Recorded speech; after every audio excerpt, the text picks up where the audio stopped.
Pernahkah kalian mendengar suara gamelan di saat tak ada satupun orang yang memainkannya? Bayangkan sebuah desa tua yang telah lama ditinggalkan. Rumah-rumah kayu membusuk, kabut turun perlahan, menelan jalanan tanah merah.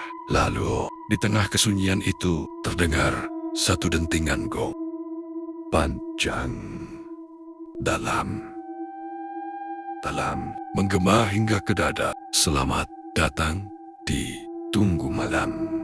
Tunggu Malam. Malam ini kita memasuki desa yang telah dihapus dari peta. Desa Karangarum dulu.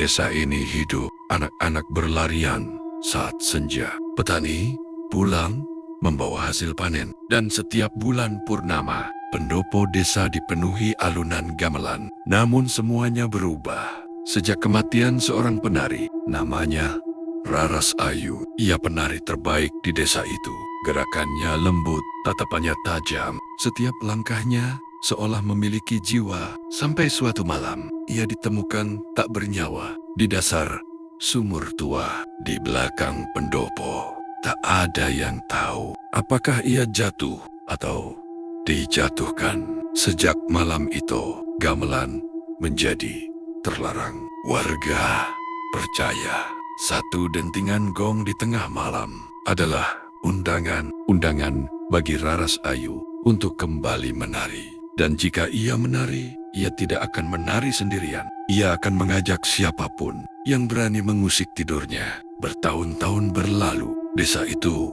akhirnya kosong. Hingga suatu malam, seorang pemuda datang. Ia tidak percaya pada cerita lama. Baginya, itu hanya mitos. Ia masuk ke pendopo tua. Debu beterbangan di udara dingin. Di depannya, gamelan pusaka itu masih tersusun rapi. Duk mengangkat pemukul kayu dan memukulnya. Tunggu. Satu dentingan menggema. Tersenyum, lalu memukul lagi dan lagi. Irama agak tanpa aturan. Namun, perlahan nada itu berubah. Seolah ada tangan lain yang ikut menuntun. Lampu minyak mulai bergetar. Angin mendadak berhenti. Suasana menjadi terlalu sunyi. Dan di belakangnya ada yang berdiri. Rambut panjang menjuntai. Kebaya putih yang basah. Kulit pucat tanpa warna. Pemuda itu belum menyadari ia masih memukul gamelan yang kini berbunyi semakin cepat. Deng, dang, gong. Perlahan, sosok itu mengangkat wajahnya. Mata kosong menatap lurus ke arahnya. Di saat yang sama, dari arah sumur tua, terdengar suara air. Cipratan pelan. Sesuatu perlahan muncul dari dalam kegelapan. Sosok yang sama. Atau mungkin ia memang tak pernah sendiri. Pemuda itu akhirnya berhenti. Ia merasakan napas dingin di tengkuknya. Perlahan ia menoleh.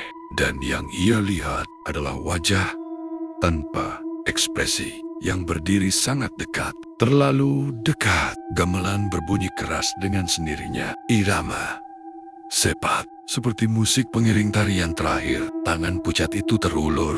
Bukan untuk menyerang, tapi untuk mengajak menari selamanya. Keesokan paginya, pendopo kembali sunyi. Tak ada pemuda, tak ada jejak, hanya gamelan yang tersusun rapi, seolah baru saja dimainkan. Khalid, sebelum malam benar-benar larut, pastikan pintu rumahmu terkunci. Karena jika kau mendengar dentingan gong di saat ada siapapun di luar sana, mungkin Raras Ayu sedang berdiri di depan pintu rumahmu.